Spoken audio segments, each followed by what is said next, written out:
పోస్తుంది అన్ని పలావ్ దినుసులు, ఉల్లిగడ్డ, టమాటా, జీడిపప్పు, కిస్మిస్లు, యాలక్కాయలు, లవంగాలు అన్నీ వేసామండి. ఇప్పుడు కల్లుప్పు దగ్గర 1 కేజీ వేస్తున్నాం. వెళ్ళి బాగా ఫ్రై చేయాలి పచ్చి వాసన పోయేంత వరకు.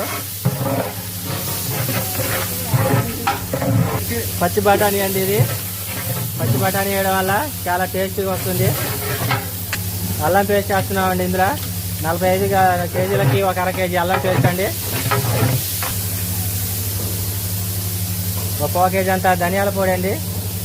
1 పావు కేజీ 300 గ్రాముల ధనియాల పొడి వేసి మొత్తం పచ్చి వాసన పోయేంత వరకు ఫ్రై చేసుకోవాలి.